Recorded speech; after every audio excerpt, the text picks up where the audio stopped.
Hello! Welcome to Paul Makes Games. My name is Paul and today I wanted to record a quick video looking back on how I felt week 1 went and talk about Evil Monkeys, the game I released as a result of the week's work. Let's start with the positives.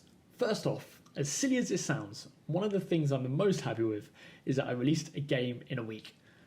Obviously, it is the goal of the project, but it's a milestone nonetheless. Secondly, I was really happy about how the visuals turned out. I hadn't got that much experience with art, and having people comment on how they liked the characters and the levels was a real positive for me. As with all projects, not everything went to plan, and there are some things I wish I could have done better. First off, some of you might notice there isn't any sound effects or music in the game. Although this doesn't affect gameplay as such, sounds really add to the experience of the game, and I wish I had time to put them in. And the reason I didn't was that I'd run out of time and it wasn't high enough on my priorities. Which leads me to my next point. A lot of work was done to finish the game off on Friday. This was a key issue, as by Thursday night I'd finished off the main gameplay, but pretty much everything else which makes a game was missing, such as a game over screen, a title screen, and a scoring system. This was an issue because I didn't really have a finished product until right up to releasing it on Friday afternoon, which leads me on to my next point. I had no time to tweak the gameplay, which I think affected the quality of the game overall. If I had had half a day to play the game, I could possibly have identified some of the common things that people mentioned to me after playing it.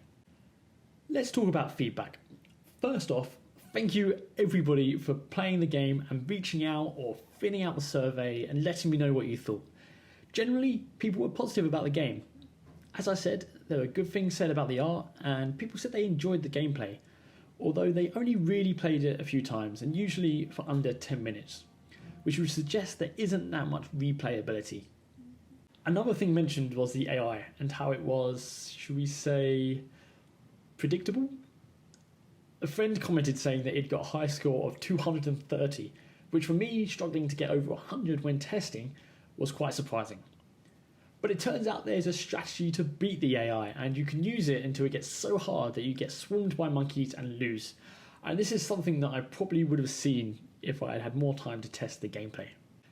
In summary, I would say that week 1 was a success. There's definitely a lot of points I will take on to the next games, as well as some positives that I can build on. I definitely think that I want to work on getting an end-to-end game finished earlier so I can play it and mess around with it. I also want to think more about the overall experience for the player, including things like sound effects and making AI more challenging and hopefully increase the amount of time that people play the game. And with that, I need to get back to making some games. So thank you so much for watching and have a great rest of your day.